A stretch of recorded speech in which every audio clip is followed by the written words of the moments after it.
네, 오늘은 출애굽기 10장을 살펴보려고 합니다. 출애굽기에 보면 이집트에서 나올 때에 10가지 재앙 이야기가 많이 나오죠. 이 재앙 이야기를 통해서 우리가 주님께서 뭐라고 말씀하시는지를 살펴보려고 합니다. 또 이 말씀들을 우리에게 적용을 해서 오늘날 우리 그리스도인들은 어떤 의미로 이것을 뜻을 생각을 하고 또 말씀에 올바르게 살지를 살펴보려고 합니다. 오늘은 이제 10장에 나오는 말씀 가운데 보면은 이제 어둠 재앙을 말해주고 있는 것을 알 수가 있죠. 이 어둠이라고 하는 것이 참 좋은 것은 아닙니다. 처음에 이 어둠이라는 단어가 창세기에 기록될 때 처음서부터 안 좋은 의미로 사용되고 있는 것을 볼 수가 있는 거죠.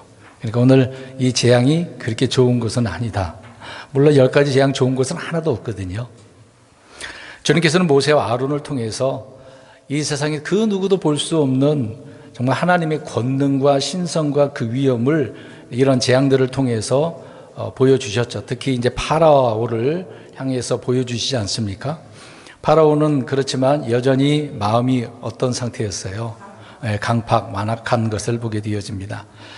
앞에 이제 9번째 재앙이 이제 어두움 재앙인데 그 전에 8번째 재앙 메뚜기를 보면은 메뚜기들이 온 이집트를 다 덮어서 어떻게 합니까? 식물들을 먹어 치우잖아요.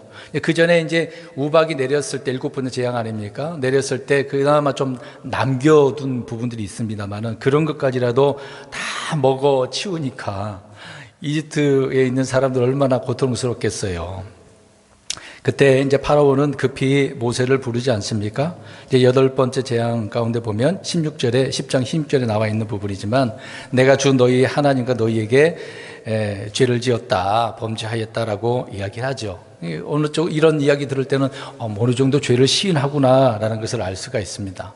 근데 무서운 이 심판의 징계 앞에서 파라오는 좋은 쪽으로 생각하며 회개하는 것처럼 보이긴 하잖아요. 그러나 이러한 재앙들이 이 재앙이 그치자마자 파라오의 마음은 어떻습니까? 다시 강팍하게 원래대로 돌아가는 것을 보게 되어집니다.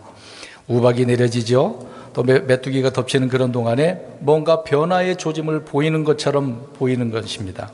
그러다가 이런 우박도 사라지고 메뚜기도 물러가게 되어지면 어느덧 본래의 그 죄악된 본성으로 돌아가 버리는 그런 파라오를 볼 때 오늘날 우리 그리스도인들도 생각해 볼 수가 있는 부분 아니겠습니까? 저와 여러분들도 앞에 재앙들처럼 갑자기 여러 가지 어려운 징계로서 예를 들어서 그런 일들이 벌어지게 되어진다라고 할 때는 굉장히 고통스럽죠. 근데 그런 고통이 사라지게 되어지면은 금방 과거로 다시 돌아가는 그런 모습들을 본다는 얘기입니다. 아무튼 이런 파라오의 모습은 오늘날 죄인들의 모습이라는 것을 알 수가 있고 특별히 또 생각해 보면 육신적인 그리스도인들의 특징이기도 하다라고 하는 것입니다. 그래서 어떤 성도들은 이런 출애굽기의 내용들을 읽으면서 들으면서 때로는 이게 파라오가 왜 이렇게 모세와 아론을 대적하고 괴롭히는가 뭐 이상하게 여기는 그 정도로 생각을 하는데 그 정도의 생각으로 그쳐서는 안 되는 거죠.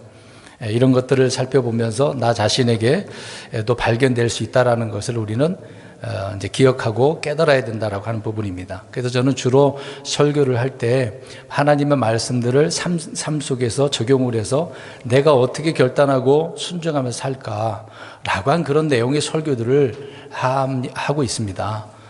어떤 교리 설교하기 이제 하는 것을 제외하고는 대부분 어떤 비판적인 그런 설교는 하진 않아요. 우리 성도님들이 이제 일요일날 이렇게 나오셔서 말씀을 들을 때 주로 메시지 선포할 때는 내 삶 가운데 적용해야 될 부분이구나 라고 생각을 하고 들으시면 좋을 것 같아요. 오늘 이제 그런 말씀드리니까요.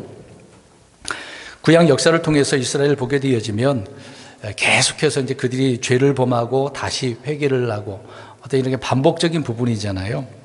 특별히 우리가 자주 말씀드리는 부분이지만 사사기 재판관계를 보게 되어지면 이스라엘 사람들은요 오늘 이제 본문에 나오는 파라오 왕처럼 죄를 짓고 울부짖고 또 다시 그 사사기 내용을 통해서 사사 재판관들을 통해서 구원받게 되어지면 다시 죄를 짓는다 이런 반복의 역사가 있는 것을 보게 되어집니다. 이런 것 말씀드린 것처럼 오늘날 교회 성도들도 마찬가지라는 얘기죠.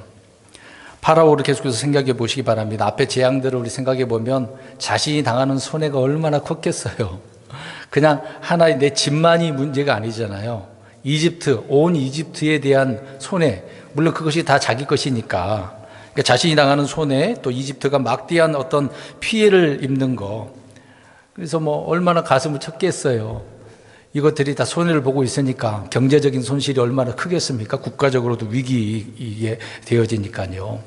이런 면에 있어서는 군주였을지도 모르지만은 오늘 주님께서는 자꾸 개인적인 어떤 죄를 묻고 있는 거 아닙니까? 그러니까 자신의 죄로 인해서는 한 방울의 그 눈물이라도 흘리고 있습니까? 그런 것은 없어요. 그냥 몸이 아픈 거, 환경적으로 어려운 거, 나라의 어떤 위기, 이런 부분만 생각하고 있는 것이죠. 그런 것처럼 주님의 징계를 우리가 또 받을 때도 자신이 입는 그런 어떤 건강적인 손해, 경제적인 어려움, 가정이 겪는 그런 여러 가지 손실들로 인해서 우리는 때로는 두려워하기도 하고 눈물을 흘리는 부분도 있습니다. 그런 그리스도인들이 있고 저도 마찬가지로 어려움을 당하면 그런 일이 많이 있죠. 그렇게 흘리는 눈물은 파라오가 어떻게 보면 뭐 회개하는 건 아니겠습니다만은 회개로 친다라고 할 때 그런 회개와 조금 더 다를 바가 없다라고 하는 거죠.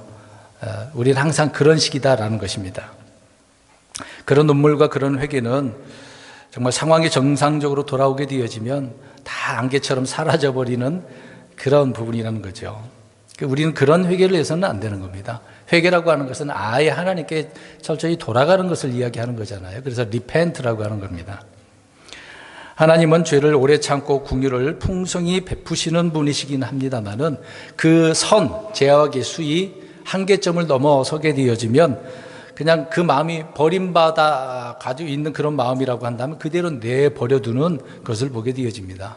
계속해서 관심을 갖고 말씀해주고 경고를 해줬는데도 불구하고 선이 이제 넘게 되어지면 하나님도 때로는 무관심한다는 얘기예요. 그래서 선포하신 그 말씀대로 심판, 징계라고 하는 그런 것이 있게 되겠죠. 10가지 재앙에서 8가지 심판과 달리 9번째 이 심판은요, 내용을 한번 보세요. 누구의 생명을 빼앗아 갑니까? 가축이나 어떤 식물들을 어떻게 파괴를 합니까?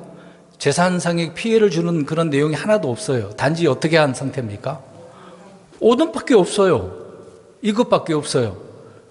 큰 피해를 입지 않고 있는 그 부분 아닙니까? 근데 이게 어마어마한 재앙이라는 것을 알 수가 있습니다. 근데 이것은 온 이집트에 있는 상황이라는 거죠.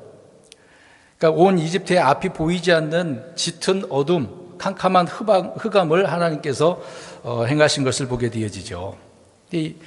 왜 이렇게 했었을까? 이제 제목이 그런 건데, 어둠 재앙의 목적이 뭔가라고 하는 부분입니다. 그러니까 어둠을 통해서 그 다음 뭐가 있다는 얘기죠. 이걸 다른 표현을 한다면 세상을 이 땅에 있는 이집트를 버리는 거다라고 하는 취지다는 것입니다. 뒤에서 더 말씀드리도록 하고요. 그래서 이 재앙 이후로는 멸망의 그 심판밖에 없다라는 것을 우리는 알 수가 있는 거죠. 그러니까 주님께서 흑암을 주실 때는 그 다음에 10번째 심판, 어떤 부분입니까? 어마어마하죠. 장자가 다, 사람만 죽었나요? 가족들도 첫 번째 대상은 다 죽게 되어진 것을 보게 되어집니다. 우습게 우리가 생각해서는 안 되는 거죠. 파라오를 한번 생각해 보면 이러다가 괜찮겠지. 왜요? 앞에서 계속해서 어떻게 했습니까? 재앙 있으면 그 다음에는 문제가 해결되어지니까 또 다시 괜찮겠지. 또 모세 아론을 통해서 어떻게 하고 또 저들을 물리칠 수 있겠지. 이런 생각을 하는 것입니다. 아니면 끝까지 가다 보면 무슨 수가 생길 수 있겠다라고 그렇게 생각했을지도 모르겠어요. 그러나 주님은 한 번 정하신 그 뜻을 포기하십니까? 안 하시죠? 말씀대로 행하시는 분이 우리 하나님이라는 것을 알 수 있습니다. 그래서 파라오의 그 교만, 강팍함을 꺾으시는 분 아닙니까? 그러기 전에 어떻게 해야 되겠어요? 하나님은 자신의 손을 돌리지 않으시니까 이제 이런 일을 당하게 되어지면 사람들은 어떻게 해야 됩니까? 돌이켜야 되는 것은 당연한 거죠. 그런데 어떻습니까? 사람들은 안 돌이킨다는 게 큰 문제라는 것을 알 수 있습니다. 그러니까 세상은 이런 어둠이 있기 전에 돌이켜야 되는데 이 세상은 회개할 줄을 몰라요. 진리를 깨달을 줄을 모르고 어둠에서 벗어나려고 하는 그런 자세, 생각도 없다라고 하는 부분입니다. 예레미야 13장 16절에 보면 주 너희 하나님께서 어둠을 일으키시기 전에 너희 발이 어두운 산들에 걸려 넘어지기 전에 너희가 빛을 찾을 때 그분께서 그 빛을 사망의 그늘로 변하게 하사 짙은 어둠으로 만드시기 전에 라고 계속 이야기합니다. 그러니까 뭐뭐 전에 뭐뭐 하기 전에 이거 세 번을 언급하면서 이야기하고 있는데요. 여기서 주님께서는 그렇게 언급을 하고 있습니다. 네, 여러분 이미 어둠의 심판이 임한 그 이후에는 어떨까요? 소용이 없어요. 돌이킬 수 없다는 얘기입니다. 그러니까 뭐뭐 하기 전에 돌이키라는 얘기잖아요. 죽고 난 이후에 지옥에 간 그 후에 아무리 눈물을 흘리면서 고통을 느끼면서 그거 회개라고 볼 수도 없겠죠. 돌이켜도 소용이 없다는 얘기입니다. 그것은 이제 후회하는 거잖아요. 우리가 알다시피 누가복음에 나오는 홍포 입은 부자 아브라함과 부자 이야기가 나오지 않습니까? 부자가 그런 자였던 거죠. 부자가 죽고 난 뒤로 어디 갔어요? 지옥 갔어요. 땅 속에 있으니까. 그 당시에 낙원도 땅 속에 있었기 때문에 멀리 내다볼 수는 있어. 건너갈 수 있어요? 없다고 나옵니다. 큰 구렁텅이가 있어도 갈 수가 없어요. 그러니까 멀리서 얼마나 목말랐겠어요. 고통당하고 있으니까.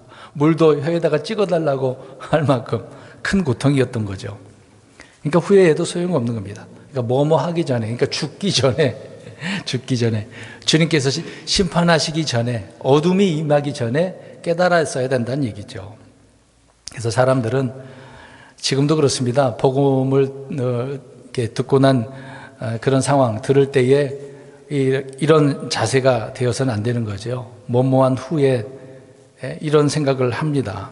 전에 그래야 되는데 내가 무엇을 하고 난 뒤에 그렇게 할게요 라고 말을 한다는 얘기죠. 흔히 이제 우리 그리스도인들도 그런 자세를 갖고 있습니다. 돈을 좀 벌고 나서요, 가정 형편이 좀 좋아지면요, 문제가 해결되면요, 아이들이 다 크면요, 이런 식이에요. 이제 우리가 경배의 시간에 대해서 섬기려고 하면은 이 핑계 저 핑계를 많이 대잖아요. 누구 때문에 라고 그렇게 외치지만은 주님은 뭐뭐 하기 전에 하라고 이야기하고 있는 겁니다. 우리 성경 한 구절 볼까요? 스바냐 2장 1절에서 3절입니다. 좀 길지만 스바냐서를 좀 읽겠습니다. 스바냐서 2장 1절에서 3절, 2장 1절에서 3절 회개를 촉구하는 말씀인데요. 읽어보겠습니다. 시작. 오 아무도 원치 않는 민족아, 너희는 함께 모일지어다. 참으로 함께 모일지어다. 칙령이 나가기 전에, 그날이 겨같이 사라지기 전에, 주의 맹렬한 분노가 너희에게 닥치기 전에, 주의 분노의 날이 너희에게 닥치기 전에 그리할지어다. 지금까지 그의 판단의 공의를 행한 땅의 모든 온유한 자들아, 너희는 주를 구하고 의를 구하며 온유를 구하라. 혹시 주의 분노의 날에 너희가 숨겨질 수도 있으리라. 아멘. 주의 분노의 날이 이르기 전에 돌아오라는 얘기죠. 돌이키라고 말씀하고 있는 겁니다. 우리가 알다시피 창세기에 나오는 롯의 때를 생각해 보겠습니다. 소돔과 고모라에 하늘에서 유황불이 떨어진단 말이죠. 그러면 불이 내리기 전에 롯은 그곳에서 어떻게 해야 됩니까? 나와야죠. 안 나오면 어떻게 됩니까? 그냥 죽는 거예요. 아무리 아브라함의 조카라고 하더라도 하나님께서 그나마 의인 10명 그 중에 그 롯을 생각을 해서, 아브라함을 생각해서 롯을 건져주는 건 아닙니까? 그런데도 불구하고 안 나오면 롯이라 할지라도 죽는 거거든요. 이것을 생각해 보면 앞으로도 마찬가지입니다. 주님이 오시기 전에 복음을 믿고 주님을 영접해야 되는 거죠. 우리가 믿는 자들이 하늘로 들려서 부활하거나 들림받게 되어지면 이 땅에는 엄청난 환난의 때가 임하게 되어지는데, 그때에 오늘 무엇이 임할 것 같아요? 재앙이요. 근데 그 재앙이 어떤 재앙이면 오늘 어둠이 임하는 부분입니다. 파라오는 항상 일이 터진 후에 하는 자세를 보면 모세를 불러다가 문제를 해결하려고 하고 있지 않습니까? 그렇지만 파라오는 계속해서 실패하는 것을 보게 되어집니다. 파라오가 만약 일이 터지기 전에 문제를 모세를 통해서 해결을 했다고 한다면 그냥 이스라엘 백성 놓아주면 될 거 아니에요. 간단한 답이지 않습니까? 내어주기만 하면 이집트에 재앙이 있어요, 없어요? 없어요. 분명히 내어주면 끝나는 겁니다. 근데 안 하니까, 강박하니까 하나님께서는 오늘 경고의 이런 징계를 재앙을 주시다가 지금 9번째 무슨 재앙이에요? 지금 어둠이 엄청난 어둠을 좀 설명하고 있는 겁니다. 잘 들어보셔야 돼요. 직접적인 피부로 안 느끼는 것 같죠. 근데 내용을 보면 어둠이 피부로 어때요? 감촉으로 느낄 수 있는 어둠이라고 표현합니다. 이 어둠이 얼마나 공포적인 거라는 것을 알 수가 있어요. 이 피부의 어둠이 어떻게 느껴진다고 표현하겠습니까? 근데 성경은 이렇게 번역을 또 말씀을 해주고 있네요. 오늘 본문은 이집트에 내린 9번째 재앙인데 깊은 짙은 어둠의 심판이라는 것을 알 수가 있습니다. 근데 잘 보세요. 앞에 재앙들은 하나님께서 경고를 주셔요. 미리 모세를 통해서 파라오에게 가가지고 이렇게 될 겁니다. 조심하세요. 정신 차리세요. 이렇게 경고를 주잖아요. 우리가 흔히 자녀들을 교육을 할 때 뭔가 잘못하면 흔히 이제 저 같은 경우는 옛날에 3번까지는 딱 경고를 줘요. 너 그러면 안 된다. 첫 번째다. 두 번째다. 세 번째다. 이제 그 네 번째는 어떻게 됐겠어요? 맞죠. 그렇게 했었습니다. 하나님께서도 미리 경고를 주시다가 이제는 경고가 있어요. 이거 보세요. 21절에서부터 보면은 경고가 있어요, 없어요?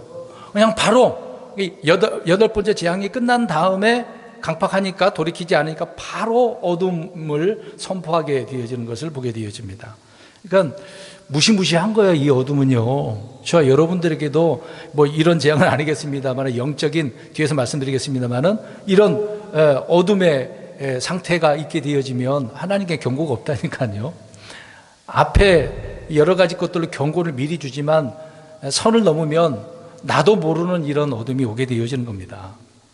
그래서 21절 한번 보세요. 우리는 여기서 하나님께서 어둠을 창조하시는 분이라는 것을 알 수 있습니다. 어둠을 그냥 여기서 선포를 하니까 어둠이 있게 해라 라고 하잖아요. 빛이 있는, 태양이 있으면 낮이고 그것이 이제 사라지면 어떤 상태 됩니까? 밤이 되니까 어둠이 오는 것이니까. 그나마 밤이라고 한다면 또 환하게 비칠 수 있는 뭐가 있어요? 달이 있으니까 그나마 괜찮을 수도 있는데 지금 여기에는 조금이라도 빛이 있을 것 같아요? 없어요. 이 고센 땅에 있는 이스라엘 백성들에게는 그나마 거기는 있는데 가까운 그 지역도 이집트 아닙니까? 그런데 거기를 제외하고는 온 이집트 땅은 계속해서 짙은 어둠이에요. 조금이라도 빛을 볼 수가 없다는 얘기입니다. 어마어마한 거예요. 그러니까 며칠 동안이에요. 사흘 동안은요. 사흘 동안 아무도 빛 못 본 거예요. 얼마나 공포스럽겠습니까? 아무튼 하나님께서는 빛을 창조하신 분이라는 것을 아십니다. 어둠을 창조하신 분이죠. 이사야 45장 7절 보시면 나는 빛도 짓고 어둠도 창조하며 나는 평안도 만들고 재앙도 창조하나니라고 말씀하셨습니다. 하나님 재앙도 만드셔요. 창조하시는 분입니다. 재앙이라고 되어 있지만 이불이거든요. 악이거든요. 주님은 이집트의 어둠의 심판을 통해서 앞으로 있을 흑암의 심판을 이렇게 보여주고 있는 건데요. 말씀드린 것처럼 교회가 휴거하게 되어지면 대환란 때는 어마어마한 이런 재앙이 있는 겁니다. 아모스서 5장 18절 가서 볼까요? 아모스서 5장 18절 말씀을 보겠습니다. 주의 날은 어떤 상태인지를 보자는 거죠. 아모스서 5장 18절 시작. 그날이 주의 날은 어둠이요.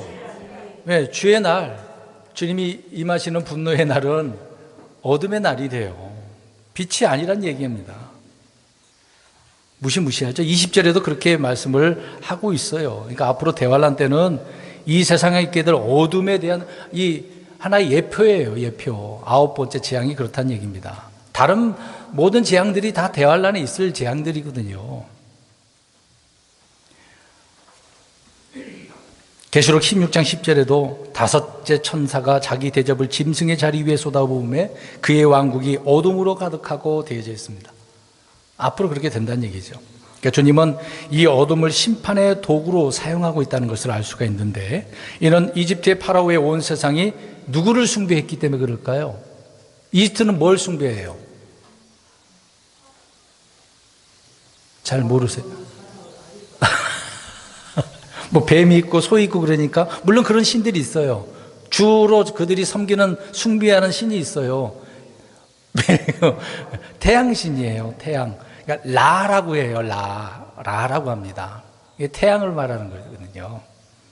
이게 바벨론 종교는 다 이런 신을 섬기는 것인데, 그러니까 하나님께서는 이런 어둠이 있게 한 거, 이 심판을 생각해 보시기 바랍니다. 그들이 철저히 태양신을 숭배했기 때문에 그러는 거예요. 그러니까 파라오라고 할 때 그 라가 있잖아요. 라. 태양신이거든요. 그래서 파라오도 자기는 신으로 생각을 하지 않습니까? 주님께서는 어둠을 통해서 그들이 숭배하는 이런 태양신이 이렇게 만든 작품으로 생각할 수도 있으니까 이런 걸 심판하는 거예요. 누가 창조한 거죠? 태양도 하나님 만드신 거거든요. 근데 태양신이 그렇게 한 걸로 그들은 생각을 하고 있기 때문에 그렇습니다. 그래서 주님이 내리시는 재앙에는 이집트인들이 의지하고 숭배하던 그런 우상이 얼마나 무력한지를 보여주는 거죠. 그럼 생각해 보세요. 사흘 동안이니까 그러면 그들은 집안에서 뭐 두려워하겠죠. 그러면 그들이 숭배하는 태양신에게 어떻게 했겠습니까? 구하는데 어떻게 해달라고? 이 어둠을 물리치고 뭘 달라고? 빛을 환하게 비춰달라고 했을 거 아니겠어요? 생각해 보세요. 그들은 그렇게 숭배했으니까 그렇겠죠. 하나님은 완전히 태양의 잘못된 그 숭배한 문제를 책망하고 있는 것이죠. 주님이 모세에게 이렇게 이집트 땅 위에 어둠이 있게 하라라고 하신 것은 하나님께서 세상을 버리시듯 이 이집트도 버리는 것이다라고 하는 것입니다. 앞에서 잠깐 언급을 했는데, 우리 예수님을 한번 잘 생각해 보셨으면 좋을 것 같아요. 또 우리 주님께서도 이 땅에 오셨다가 승천해서 올라가셨어요. 이 땅에 오셨을 때는 빛이 임했으니까 빛으로 세상 얼마나 환하게 비추셨겠습니까? 근데 비추신 주님께서 승천하시니까 이 땅에는 어떻게 된 거죠? 어둠이. 지금 태양이 있다고 빛이라고 생각하면 안 돼요. 주님이 참 빛이시니까 그 빛이 떠나면 없으면 어둠이란 얘기예요. 사람들은 지금도 태양빛 생각을 하고 발달하고 생각할 거 아니에요. 그 정도로 생각을 해서 멈춰서는 안 된다는 얘기입니다. 사흘 동안 어둠이 임했다라고 하는 것은 우리 주님께서 죽으실 때도 생각해 보시면 돼요. 몇 시간 동안 어둠이 임했어요? 3시간 동안. 온 세상에 임한 것과 같다. 근데 그때 우리 하나님께서 독생자를 어떻게 하시죠? 그 과정을 생각해 보세요. 이 어둠이 있을 때를 생각해 보세요. 그 아들을 어떻게 하십니까? 그냥 버리신 거예요. 버리는 거란 얘기예요. 그런 의미로 지금 어둠이 임했다는 것은 내버려 둔 거 버리는 거다, 그런 의미를 지금 말씀드리는 겁니다. 영적인 상태를 보면 우리가 이런 어둠이라고 할 때 나는 못 느끼지만 그런 상태인지도 모르고 사는 사람 얼마나 많겠어요. 그것이 바로 버리는 상태다라고 생각을 하시면 좋을 것 같아요. 그래서 고린도후서 5장 12절에도 하나님께서 거룩하신 아들 예수 그리스도께서 우리의 저주가 되게 하셨다, 죄가 되게 하셨다라고 표현하잖아요. 또 하박국서 1장 13절에 보면 악을 하나님께서 참아 보지 못하셔서 고개를 돌리셨다라고 이야기합니다. 그러니까 그것 때문에 하나님은 예수님을 버리신 거예요. 죄 문제를 해결하기 위해서, 심판하기 위해서. 오늘 이제 계속해서 성경 본문을 가서 보면 22절과 23절을 보시기 바랍니다. 그래서 모세가 주님의 명령대로 어떻게 합니까? 하늘을 향해서 손을 내미니까 짙은 어둠이 사흘 동안 어디에 임했어요? 이집트 땅에 임하게 되어집니다. 무시무시한 재앙이에요. 눈에 보이는 막 우박, 메뚜기, 피, 뭐 이런 종기 재앙, 이런 아무것도 아니에요. 피부로 느낄 정도만, 그 정도, 당장 그렇지만 이 어둠이면 심각한 문제라는 얘기예요. 이때 상황을 보세요. 어두워서 서로를 보지 못해요. 처소에서 일어납니까? 못 일어나. 너무 어두워가지고 움직일 수 없어요. 그렇다 이렇게 생각하면 오늘날 우리 어린애 아이들은 무슨 형광불 켜면 되죠. 그렇게 생각할 텐데 그때 그런 게 어디 있어요? 전기가 어디 있어요? 소용이 없는 거죠. 그럼 또 이렇게 생각할까요? 그 당시에 호롱불 켜면 안 되겠습니까? 아예 빛을 없게 하시고 어둠이 임하게 했다는 얘기예요. 그러니까 집안에서도 지금 빛을 봤다는 얘기예요? 어떤 기름으로 하는 그런 빛도 없다는 얘기예요. 다 꺼버렸다는 얘기예요, 하나님이. 그러니까 3일 동안, 4월 동안 계속 되어지다 보니까 이들은 밤을 지금 몇 번이나 겪는 거예요. 평소에는 3번인데 낮까지 포함해서 어두워졌으니까 몇 번이에요? 6번을 경험한 거예요. 무시무시한 거죠. 만약 지금의 세상에서 며칠간 이런 전기가 안 들어온다고 생각해 보세요. 누구는 셧다운 이야기하고 전기 나간다고 그런 것을 대비하는 사람들도 있는데 한번 생각해 보세요. 정말 지금 시대에 그렇다고 한다면 움직일 수 있겠습니까? 못하죠. 어려운 이야기입니다. 그러니까 이런 심판이 다가오니까 별별 생각을 다 하게 되어지네요. 어둠의 재앙은 이들에게 생각할 기회를 주는 아주 귀중한 재앙이기도 합니다. 사실상 어마어마한 무시무시한 심각한 재앙인데도 불구하고 그러면 아무것도 안 보이니까 눈을 뜨나 감으나 그 상태가 그 상태잖아요. 그러면 그런 상황에서 생각이 있으면 어떻게 해야 돼요?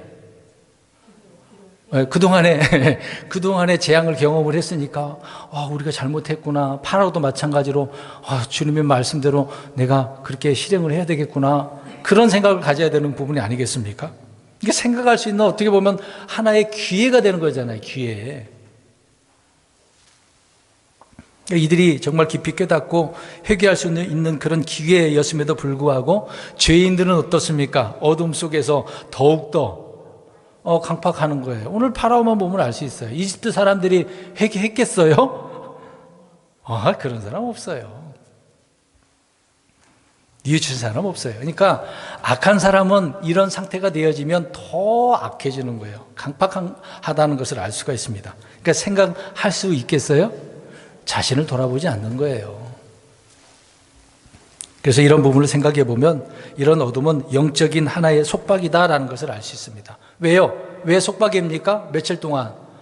사흘 동안 못하게 하는 거니까. 사흘 동안 아무것도 못하게 하는 속박이라는 거예요. 그러니까 어둠에 빠져 있는 사람은요, 아무것도 못해 생각도 못하고 더 악해질 뿐더러 이런 속박된 상태가 되어진다는 것을 알 수가 있습니다. 그러니까 사흘 동안 지상에 임한 어둠이 이런 결과를 가져왔다면 죄로 인해서 형벌을 받는 어떤 지옥의 그 어둠, 고통 얼마나 클지를 우리가 생각해야 되지 않겠어요? 근데 불신자들은 우리가 아무리 복음을 전해도 죄에 대한 것을 또 이야기하잖아요. 무작정 예수 믿으면 구원받아야만 하는 건 아니잖아요. 더 설명을 하면 이 어둠, 재앙, 지옥 이야기를 할 수밖에 없지 않습니까? 근데 말씀을 아무리 들어도 불신자들은 이거를 깊이 생각하지 않는다는 얘기예요. 또 이때는 이집트 사람들이 서로 얼굴을 봐요? 알아보지도 못하고 돌아보지도 못하고 보지도 못하는 그런 상황이란 얘기입니다. 그러니까 어둠이라고 하는 것은 서로를 돌아보지 못하는 거예요. 자신의 문제만 생각하겠죠.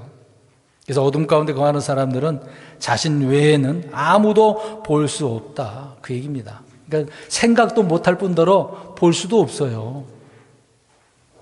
그래서 불신자들이 그런 상태 아닙니까? 하나님도 못 보고 사람도 못 보고 아무것도 보지 못하니까.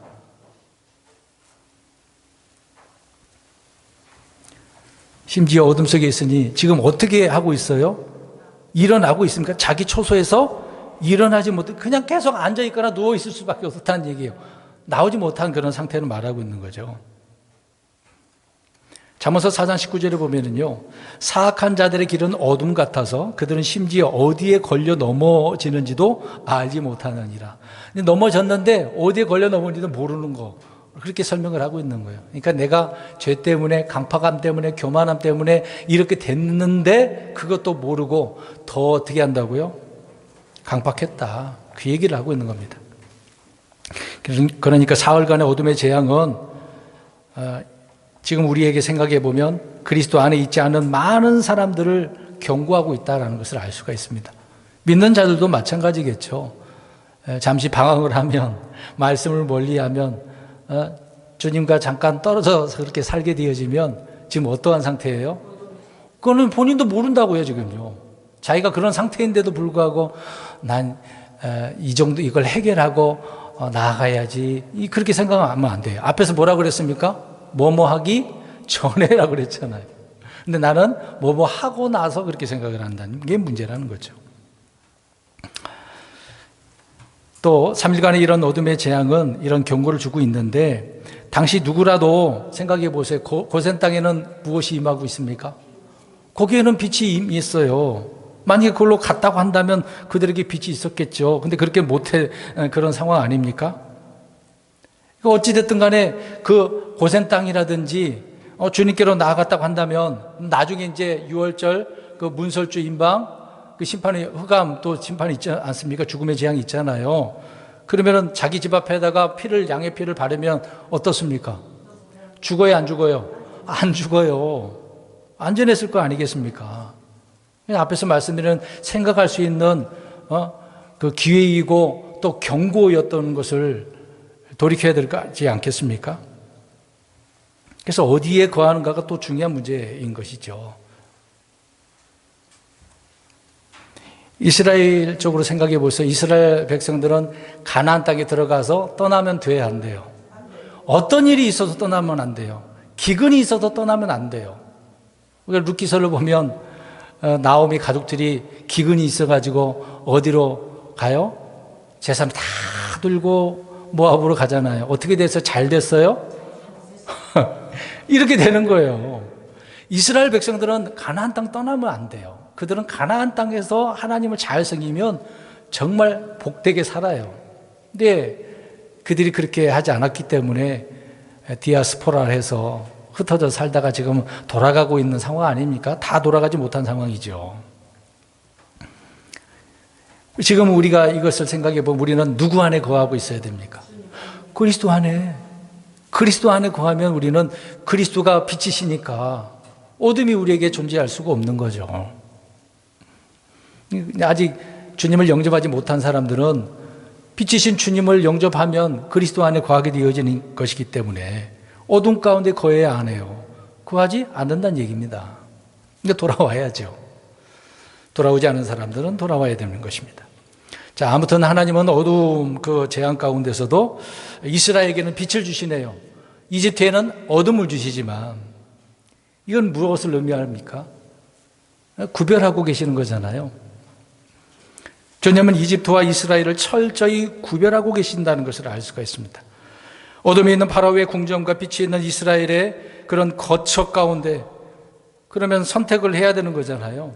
만약에 저와 여러분들이 그 당시에 있는 사람이라고 한다면 무엇을 선택해야 돼요?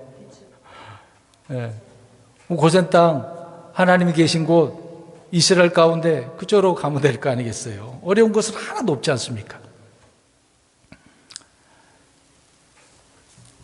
우리 시편을 한번 볼까요? 시편 105편 28절이 오늘 이 사건을 통해서 뭔가 말씀을 해주고 있습니다. 시편 105편 28절 보겠습니다. 그래서 이 심판을 가리켜서 시편 기자가 지금 어떻게 말씀하고 이들이 왜 이랬는지를 설명을 하고 있어요. 자, 시편 105편 28절 시작. 어떻게 하셨어요? 뭐에 거역하지? 말씀에. 이스라엘 백성들은 말씀에 거역하지 않았으니까 뭐가 임했고, 이집트는 말씀에 거역했으니까 어둠이 임한 거잖아요. 주님의 명령에 따라 우리가 순종해 살아가는 것을 말해주고 있는 겁니다. 그러니까 신자든 불신자든 주님의 말씀을 정말 두렵고 떨리는 가운데 순종하면요, 불신자를 할지라도 생명이 되는 겁니다. 안전하게 이어지는 것이죠.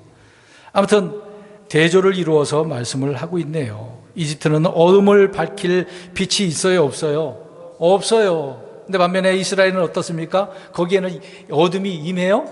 임할 수 없는 뭐가 있어요? 강력한 빛이 있는 거죠. 아무리 어둠이 임하려고 그래도, 그러면 반대로 생각해 보겠습니다. 고센 땅에는 지금 며칠 동안? 사흘 동안 뭐만 있는 거예요, 어떻게 보면. 빛만이. 이게 좀 생각해 본 적이긴 합니다만은. 하나님의 강력한 역사라고 볼 수 있겠죠. 물론, 낮에는 그렇게 될 수 있고, 밤에는 어두웠을 수도 있는 부분이겠습니다만은. 아무튼 주님께서는 빛이 고센 땅에는 있게 하신 것이죠. 우리 그리스도인들도 세상에 빛이 되어야 된다고 에베소서 5장 8절에 말씀을 하고 있습니다. 우리는 전에는 어두움의 사람들이었습니다만 이제는 주님을 통해서 우리는 빛의 자녀가 됐다고 이야기를 하고 있어요. 그럼 모든 그리스도인들은 항상 무엇을 비추며 살아야 됩니까? 그러니까 저희 여러분들이 가는 곳마다 빛으로 환하게 비춰주셔야 돼요. 장소가 정말 악한 장소고 더러운 장소로 할지라도 그것을 밝게 비춰줄 수 있는 그런 사람들이 돼야 된다는 얘기예요. 우리가 들었던 이야기이긴 합니다만 미국에 무디라고 하는 사람 있지 않습니까? 복음 전도자였는데 그분이 복음을 전하다가 이제 술집에 들어갔다고 하더라고요. 술집 안에는 주로 어떻습니까? 아니, 그렇게 생각하고 들어가는 상황을 보세요. 어떤 상황? 많은 사람이 술을 마시고 음악은 막 크게 틀어놓고 이야기 소리 얼마나 시끄럽겠어요. 물란하기도 하고. 근데 무디가 들어가니까 상황이 어떻게 될 것 같아요? 실제 있었던 이야기라고 합니다. 무디가 들어가는 상황에 그 모든 상황이 갑자기 조용해졌다고 하더라고요. 그러니까 하나님이 함께한 그런 사람들은 복음을 들고 갈 때 빛이 임하게 되어지니까 그런 상황도 모든 종료시켜버리는 것을 볼 수가 있는 거죠. 그러니까 바울이 왜 이런 말씀을 했겠습니까? 저와 여러분들은 빛의 자녀로서 빛을 비춰야 되는데, 근데 그 빛이 주님이 안에 계시지만 스스로가 영적인 상태가 이렇게 어둡게 되어지면 이건 심각한 문제거든요. 심각한 문제인 것입니다. 오늘 다시 본문으로 가서 보면 이스라엘 사람들이 거주하던 고센 땅에 어떻게 보면 거기도 이집트의 일부잖아요. 일부잖아요. 저희 여러분들도 빛이긴 하지만 세상에서 살아요, 안 살아요? 세상에 살고 있지 않습니까? 그럼에도 우리는 이런 곳에서 빛이 있는 자녀들이라는 얘기죠. 요한복음 12장 46절에 나는 빛으로 세상에 왔나니 이것은 나를 믿는 자는 누구든지 어둠에 거하지 않게 하려 합니다 라고 이야기합니다. 그러니까 저희 여러분들이 주님을 믿고 있으니까 어둠이 있어요, 없어요? 잘 대답하세요. 좀 있는 것 같네? 그렇게 자신이 없었나요, 대답하기에? 어둠이 있습니까, 없습니까? 없어요. 없어요. 지금 영적 어둠 가운데 있는 사람들은요, 주님 앞으로 나아오면 되는 것 아니겠습니까? 소경 생각을 해보시기 바랍니다. 소경을 고쳐주실 때 주님께서 이렇게 말씀하시네요. 그때 예수님께서 다시 그들에게 말씀하여 이르시되 나는 세상의 빛이니 나를 따르는 자는 어둠 속에 다니지 아니하고 생명의 빛을 얻으리라, 이런 말씀합니다. 우리는 주님을 믿고 주님을 따르는 자이기 때문에 어둠이 없는 거죠. 이것을 생각해 보면 반대로 세상 사람들은 어떤 상태에 어떤 사람들입니까? 어둠의 이 소경, 맹인들이라는 얘기죠. 그들은 자신이 어둠 속에 있다는 사실조차 모르고 있기 때문에 그렇습니다. 눈에 보이는 물리적인 그런 빛이 밤낮으로 밝히고 있기 때문에 별 못 느끼는 거예요. 그러면 물리적인 것 말고 영적인 그런 빛, 생명의 빛, 이런 것이 실질적으로 있지만 이들은 느껴요? 알아요? 못 느끼고 모른다는 얘기죠. 눈에 안 보이니까. 잘 보세요. 하나님은 영이신이라고 그랬어요. 눈에 보여요, 안 보여요? 영 안 보이거든요. 저와 여러분들에게도 영 있잖아요. 눈에 보여요, 안 보여요? 그러면서 나잖아요. 나 자신이잖아요. 하나님은 안 보여요. 그러니까 실제 예수님께서, 하나님이신 예수님께서 오셔서 보여줬잖아요. 나를 본 자는 누구를 본 거다? 아버지를 본 거다. 뭘 또 보여달라 그래? 얼마나 답답했으면 이렇게 보여줬겠어요, 하나님께서. 자꾸 안 보이니까 안 믿으려고 하니까. 보여줬잖아요. 근데 보여줘도 이스라엘 백성들 어떻습니까? 안 믿어요. 안 받아들여요. 이 사람들은 인식조차 못하는 거예요. 안 보이니까. 그래서 주님은 공생의 사역 기간 동안에 얼마나 이런 말씀들과 이적들을 통해서 그 원리를 설명해 주십니까? 얼마나 이스라엘 백성들이 무지했으면 깨닫지 못하겠어요. 세상에서는 넘버원 노벨 상을 많이 받았잖아요. 얼마나 똑똑해요. 세상에 또 많은 부를 축적하고 있는 나라가 그 사람들이 누굽니까?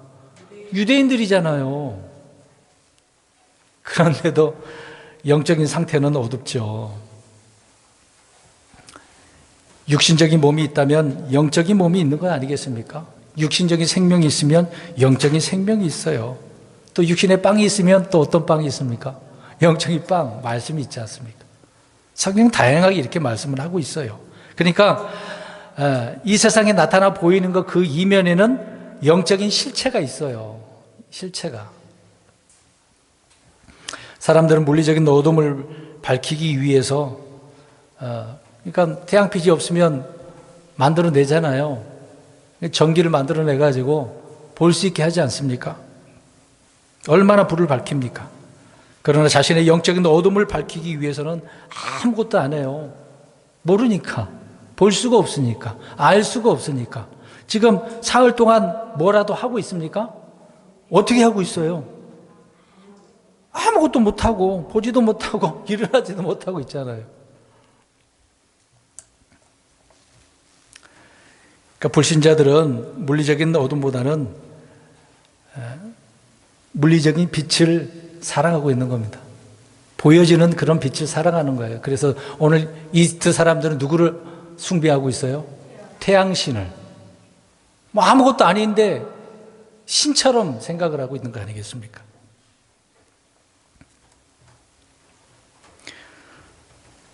그러니까 이런 사람들은 외적인 어떤 이런 빛이 비춰주는 것만 보는 것 아니겠어요? 그러면 태양빛은 우리의 속에 있는 거 비춰줍니까? 너 속에 죄가 있다? 주님의 빛은 깨닫게 해주시잖아요. 죄를, 속 안에 있는 것들을 깨닫게 해주시는 그런 빛 아닙니까? 근데 태양빛은 깨닫게 해줘요? 아니란 말이에요. 우리 속에 있는 영적인 상태를 못 보아요. 볼 수가 없어요. 알려주지도 못한다는 얘기입니다. 근데 사람들은 눈에 보이는 것만 생각하는 거죠. 주님의 생명의 빛은요, 모든 것을 다 밝히는 겁니다. 참빛은 세상을 비치는 것뿐만 아니라 우리의 마음속에 있는 것까지라도 다 비춰서 보이게 하시는 거죠. 알게 하시는 것입니다. 아무튼 사람들은요, 이런 것들이 싫어서 빛보다 무엇을 더 사랑한다 그래요? 어둠을 사랑한다 그래요. 빛을 사랑해야 되는데 태양빛은 사랑하는데 영적인 빛은 사랑하지 않은 것이죠. 이런 영적인 빛을 거부한 사람들에게 잠시 후면은 이제 무엇이 임한 것입니까? 오늘 9번째 재앙. 그래서 그 다음에는 심판이 크게 임하게 되어지는 것입니다. 우리 사도행전 28장 18절 읽어보겠습니다. 사도행전 26장 18절.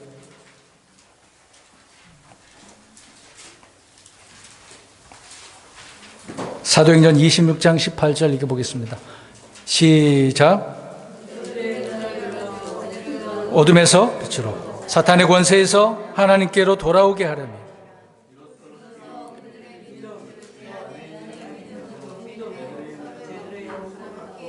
죄들의 용서를 받게 하려고. 하나님의 계획은 이런 것인데, 눈을 열어서 보게 하려고 하는 것인데, 사탄의 권세에서 하나님에게로 나오게 하려고 하는 것인데 안 나오고 있다는 얘기죠. 계속해서 나는 이게 좋습니다 라고 하고 있어요. 우리는 육신의 눈을 고쳐주는 어떤 안과 의사보다도 훨씬 더 영광스러운 그런 직분을 맡고 있는 거예요. 그래서 주님께서 그 빛을 주셨으니까 보지 못하고 있는 사람들을 눈을 어떻게 줘야 돼요? 열어줘야 돼요. 어떻게 해요? 어떻게 해서요? 내가 무엇을 비춰줌으로? 빛을, 생명의 빛을, 말씀의 빛을, 사랑의 빛을 전해줌으로 비춰주는 거죠. 그 역할을 우리가 해야 되는 것 아니겠어요? 오늘 본문으로 또 갑니다. 24절 보시기 바랍니다. 이제 파라오가 다급해졌어요. 그러니까 누구를 부를 수밖에 없어요. 이게 사흘이 지난 거예요. 이제 빛이 다시 임한 거예요. 이제 어둠은 끝났으니까 다급해가지고 모세를 또 불러다가 또 더 무슨 일이 있을지 모르니까 협상을 합니다. 지난 3번에 걸쳐서 타협안을 또 제시를 했어요. 그렇지만 자기 뜻대로 되지 않았단 말입니다.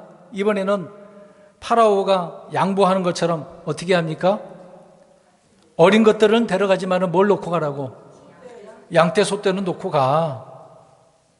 왜요? 그동안에 가축들이 다 어떻게 됐습니까? 죽었어요. 고선 땅에 이들은 갖고 있는 게 너무 더 많아. 그럼 그거라도 놓고 가라. 자, 무엇을 이야기하고 있는 거예요? 앞에서 이야기한 것처럼 협상, 타협하자는 얘기예요. 파라오는 왕이니까 정치도 해야 되는 부분도 있겠죠.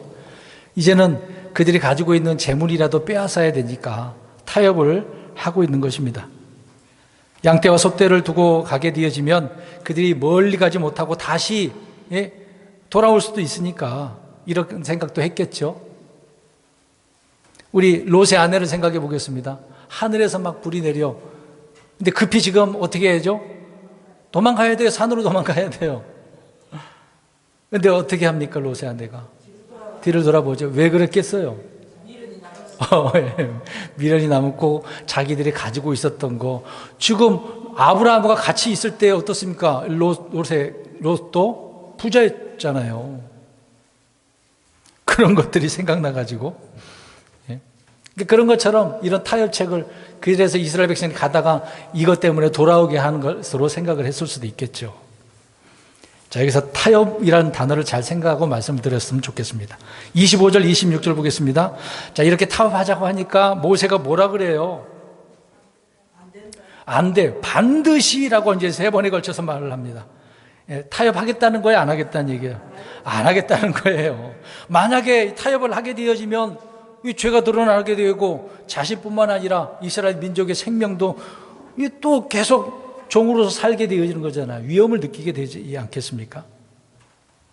그러니까 이렇게 생각해 보세요. 이제 죄인들이 이제 어둠 가운데 있다 생각해 보세요. 그럼 하나님 앞에 어떻게 하는 거예요? 우리 믿는 사람이라고 한다면 타협을 하려고 흥정을 하는 거예요. 이제 그런 기도를 한다는 얘기입니다. 하나님 이렇게 해 주시면 어떻게 해요? 예, 순종할게요. 하나님 이런 기도로 타협을 하는 거죠. 자기가 생각하는 제안을 딱 넣고 하나님 앞에 제시를 한다는 얘기예요. 근데 하나님 어떻습니까? 조롱당하시겠어요? 아니죠. 이미 끝나서 경고는 끝났어. 경고는 끝났어. 우리는 하나님 앞에서 주님 더 이상 물러설 수 없습니다. 여기가 마지노선이에요. 더 이상 안 돼요. 하나님 얼마나 더 힘들게 하려고 합니까? 그렇게 말할 수 있어요? 안 된다는 얘기입니다. 이미 본인이 잘못한 건데. 우리는 주님을 타협하는 그런 대상으로 보지 말아야 돼요. 우리는 어떤 자들입니까? 말씀에 순종하는 거예요. 순종하는 거. 주님이 뜻하신 반대로 그대로 전적으로 순종하는 거. 순종해야 될 대상입니다. 대상. 하나님 앞에 이렇게 해달라고 저렇게 해달라고 강요할 수는 없는 거예요. 주님은 이미 심판하기로 하고 계시는데 이미 떠났잖아요. 모세는 가축뿐만 아니라 발굽 하나라도 남겨둘 수 있다고 하고 있습니까? 아니에요. 주님께서 주신 걸 어떻게 해야 돼요? 지켜내야 돼요. 가져가야 돼요. 하나라도 놔서는 안 된다. 주님께서 주시는 것 지켜내야 되는 것입니다. 파라오는 하나님의 심판을 받을 때마다 재앙을 해결하기 위해서 얼마나 자주 모세를 부릅니까? 계속해서 부르잖아요. 하지만 한 번도 말씀 앞에 순종합니까? 그것이 없습니다. 그래서 모세는 이제 파라오의 종이 아니죠. 과거에는 파라오 왕의 말을 얼마나 잘 들었겠어요. 이제는 누구를 두려워하는 사람입니까? 하나님의 종이고 하나님을 두려워하는 사람이기 때문에 더 이상 파라오의 말을 두려워할 수가 없는 거죠. 그래서 오늘 27절에서 29절을 보시기 바랍니다. 자, 이런 상황 가운데 파라오는 마음이 더 어떻게 해요? 더 강팍해지고 있네요. 주님께서 그의 마음을 강팍하게 했다라고 이야기하고 있는데 왜 그랬겠습니까? 회개해야 될 때 회개하지 않고 꾀를 부리고 하나님을 조롱하고 있기 때문에 그러는 것입니다. 하나님을 속이려고 하니까 오히려 누가 누구를 속이는 거예요? 자기가 자기를 속이게 된다고 이야기하고 있지 않습니까? 하나님은 마음을 살피시고 그 마음에 있는 대로 응답해 주시는 보응의 하나님이시죠. 파라오가 주님을 고역했을 때 주의 종 모세를 통해 말씀에 대해 삐딱하니까 하나님도 그래서 적대심을 보내고 계신다는 얘기죠. 그러니까 이런 어둠의 때에 더 강팍해지고 삐딱하면 하나님께서 그 사람을 어떻게 대하신다고요? 강팍하게 하신다. 그 말은 대적하신다는 이야기예요.